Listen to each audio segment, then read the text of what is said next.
Hello, my name is Jade Simmons and this video is for the role of Head of Customer Journeys and Change at Wave Utilities. Hopefully that is what you were expecting.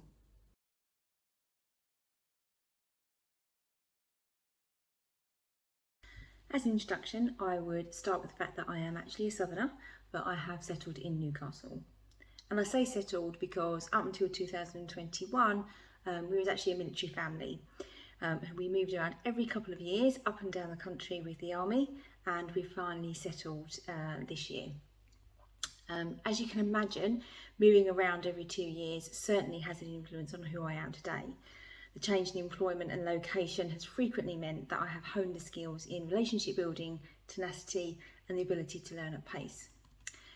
I worked in the housing sector for 20 years, which has always been a customer-focused industry, and now even more so. It's probably the reason why customer experience is so important to me and why I value authenticity so highly. And despite being nervous about moving into a brand new industry where I'm no longer considered the go-to person, I have quickly embraced this new world and really can see how I can bring all my previous knowledge to add value and influence positive change for customers and colleagues. I'm really excited by the work I do each day to be able to identify gaps and improvements. And for me, enjoying the work you do is essential. We are, after all, working more than we are at home during the week, and this needs to be something that we look forward to.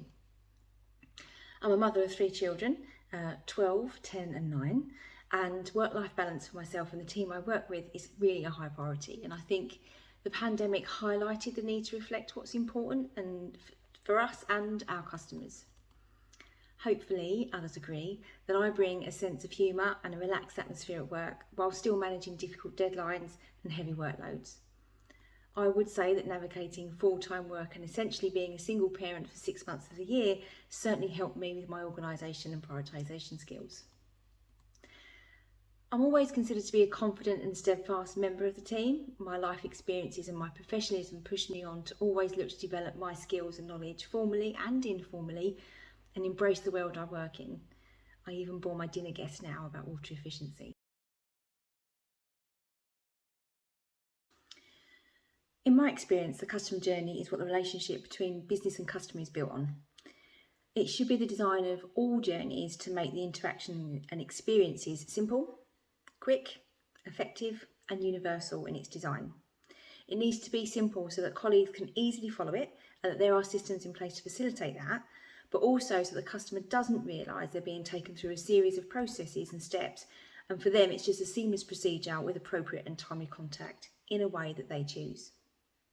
It needs to be lean so that there are no unnecessary bottlenecks, waste and manual intervention is reduced where possible. It also needs to do what it says on the tin.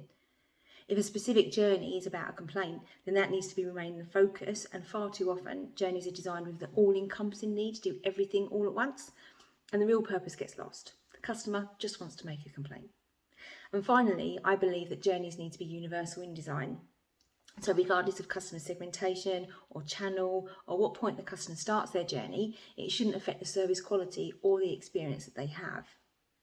Universal design is important because rather than develop several different journeys that overcome barriers, for some groups of customers, the best is those that remove the barriers altogether and are designed with all in mind. So, change. There's really never been a bigger change than one we've all gone through in adapting to the new ways of working during and after the pandemic.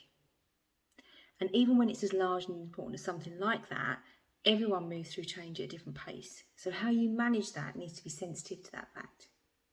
For me, the approach for any successful change programme needs to be within a framework that considers the people, communication, leadership, and the all-important what's in it for me. My personal experience drives change by starting with communicating and building relationships with the people it will involve and affect.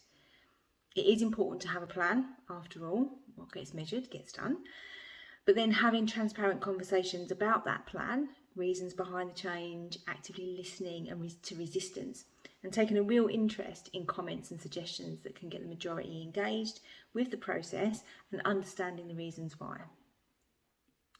Any change needs to be actively promoted by all levels of management, so there's a real clear directive and a focused outcome.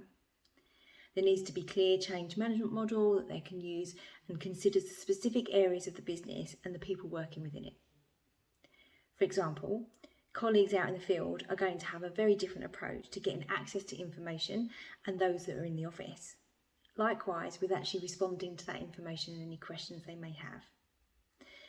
Those people in the business for many years will have very different views and concerns to those that are relatively new. So we cannot underestimate the power of positivity. Finding the positive impacts that can be acknowledged and drive that communication around will allow for the majority to embrace the changes more quickly. If you want something to happen, you're more inclined to help or at least hinder less. You can never assume this will work for everybody. There will always be those that are less enthusiastic, and so it's really necessary to recognise the 7 stages of change and build them into the communications, engagements and the framework, giving people the opportunity for feedback and to openly discuss any concerns and objections at each stage of that process. The reason I believe that I'm the best candidate for this role is not because of my skills at recording myself or videography, but it does come from the inherent desire I have to constantly improve. Now, whether that's an experience for the customer, performance of myself, the way we work, or just the community I'm around. With my background of a regulated custom-centric industry for 20 plus years, coupled with the current role, I feel I can bring both an experienced eye and a new outlook for Wave Utilities. Currently, I'm managing the customer experience workstream for a large transformation programme within Northumbrian Water. It's on a lean headcount and a relatively small budget when you consider the scale, and at a pace not normally seen in the company. The deadlines and targets are stretching and most definitely challenging. Therefore, I can and have demonstrated I can manage heavy workloads, working and managing stakeholders whilst building and maintaining relationships and meeting conflicting priorities. I currently mentor and coach several people, both internally and external to the business, and relish leading a team to a high performance and outcomes. I have extensive background in managing staff at all levels and development of those who seek to further their career. Overall, I am a dedicated person, but what makes me stand out is the combination of my personality and my experience that this role requires. I'm a value-led individual and I'm comfortable to challenge to ensure that we are on the right path and adjust, overcome where necessary. That comes to the end of the video. I hope that gives you a good insight into who I am and what I could bring to the role. I'm always keen to have a chat and answer any questions you may have, and look forward to hopefully meeting you soon. Thank you.